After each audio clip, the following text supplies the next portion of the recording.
Thank you so much. I'm going to use notes because my brain is fried, is destroyed from defending last week and preparing for that. So anyhow, so my project, my PhD project has been called More Powerful Together, Collaborative Theorizing with Social Movements about Decarbonizing and Decolonizing Canada. So when I started my PhD in 2014, I was deeply concerned about climate change and also inequality, but I was really fixated on this question of how the hell does large-scale systems change happen? It was not obvious to me. How we do this kind of change that would address climate change, but also undo massive inequalities and ongoing injustices. So over the last 5 years, I've been exploring that question through having interviews, surveys, many conversations with people active in the climate justice, anti-pipeline, and Indigenous land defense movements across Canada. And one of the questions I asked in these conversations was, how do you think large-scale system change happens?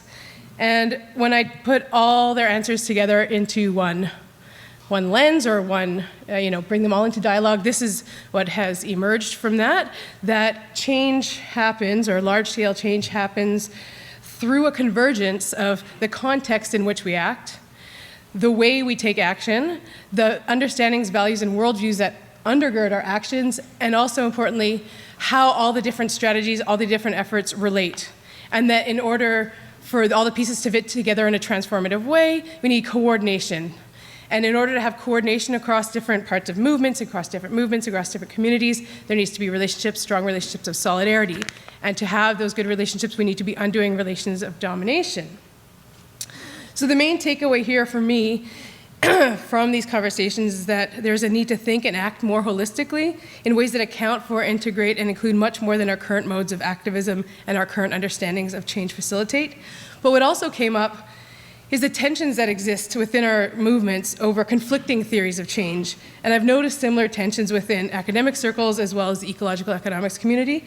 These conflicting theories and larger debates about, does change happen from the top down or the bottom up? Does it happen from inside the system or from pushing from outside of the system? Does it happen through reformist strategies or radical strategies?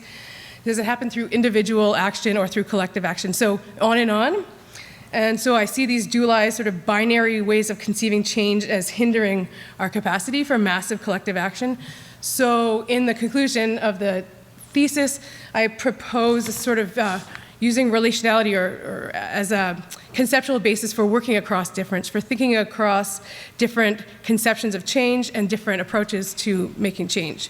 So I propose some concrete strategies for doing this, for bringing resistance strategies together with solution strategies, for sort of working across this radical reform divide, and other concrete applications of relationality. But to conclude, what I want to say here is that in order to meaningfully address the pressing social and ecological crisis of the Anthropocene and to move towards the Ecozoic, we need to develop the kind of relationalities that can inspire and maintain strong collaborations across difference.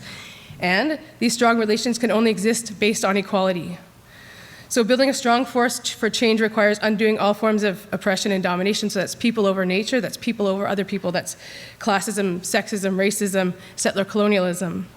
So tackling these crises means decolonizing our relations with land and with each other.